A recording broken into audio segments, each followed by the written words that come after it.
की महाविकास आघाडीचा चेहरा उद्धव ठाकरे आहेत का आणि प्रचार प्रमुख म्हणून उद्धव ठाकरे हे सूत्र सांभाळतील?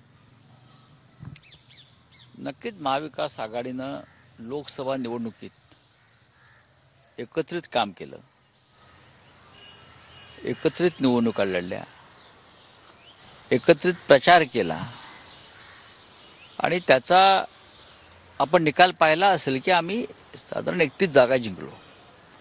काही जागा आमच्या थोडक्यात गेल्या, काही समोरच्या लोकांनी लांड्या लबाड्या करून आमच्या जागा मिळवल्या. नाहीतर आम्ही साधारण 35 जागा नक्की जिंकत होतो. पण ठीक आहे, 31 जागा हा सुद्धा काय फार लहान आकडा नाही आहे. महाराष्ट्रासारख्या राज्यात 48 पैकी 31 जागा जिंकणं.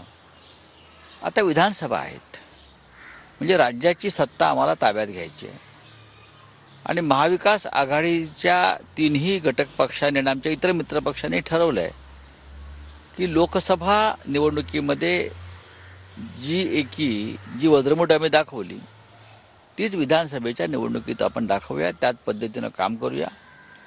मग एकत्र प्रचार मोहिमा असतील, एकत्र बैठका, जागा वाटप असेल, त्यानंतर जाहीरनामा बनवायचा असेल, या सगळ्यामध्ये आम्ही एकत्र आहोत विचारांना. आणि उद्या मुंबईमध्ये जो मोठा हॉल आहे, षण्मुखानंद हॉल, तिथे 3 पक्षाचे प्रमुख नेते आणि राज्यभरातले तिन्ही पक्षाचे प्रमुख पदाधिकारी, मग जिल्हा प्रमुख असतील, तालुका प्रमुख असतील, असे उद्या येतील. म्हणजे फक्त नेते नाहीत, तर जिल्हा आणि तालुका स्तरावरील कार्यकर्त्यांना सुद्धा उद्या आम्ही एकत्र बोलवलेलं आहे.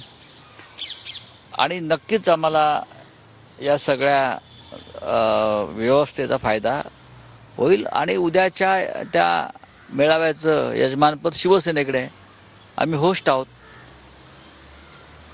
त्याच्यामुळे शिवसेना पक्षप्रमुख उद्धव ठाकरे हे उद्घाटन करतील आणि उद्घाटनपर जे भाषण आहे, त्यांचं संबोधन आहे, मार्गदर्शन आहे, ते उद्या सकाळी 11 वाजता माननीय उद्धव ठाकरे यांचंच होईल.